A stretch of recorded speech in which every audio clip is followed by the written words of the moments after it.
Hello， 大家好，我叫 Rago。咁我喺2022至24年喺 Stockholm 瑞典嘅皇家理工學院度讀 Master of Architecture。我覺得最大嘅分別啦，喺瑞典同喺香港讀書係嗰度嘅教授同埋同學都好 friendly、好 welcoming， 即係大家個討論氣氛好好。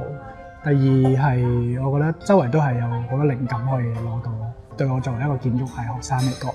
咁第三就係我覺得學校俾到好多資源同埋好多機會我哋去 exchange 啊，同埋吸收唔同嘅經驗。我會話-15度或以下對我嚟講就開始覺得凍，因為喺 Stockholm 入邊我試過最凍-10度，我都覺得即係還好，可能喺嗰度耐咗已經習慣咗。但係都 depends on 你喺瑞典邊度。如果再北啲嘅話，咁上到上面例如 Kiruna 咁樣，咁就真係-20幾度，就非常之得人驚。我會話係 Fika。係啦 Fika 係咩咧 ？Fika 就係一個 afternoon tea 可以咁樣理解啦。但係其實佢喺瑞典嘅 context 入邊係指一個生活嘅態度，即係都不忘要喺辛苦嘅時候都有啲休息。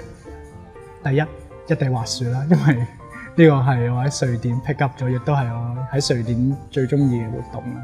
咁第二樣我會話係去北面，或者有時喺 Stockholm 都會有機會睇到極光嘅。咁第三，我會覺得係去多啲旅行。瑞典除咗 Stockholm 之外，仲有其他好正嘅 city， 例如 Gothenburg 啊、Malmö 咁樣，都係啲好有特色嘅城市。咁如果你都想體驗一下不一樣嘅留學經驗，係時候都可以計劃下你嘅瑞典留學之旅啦。呢度。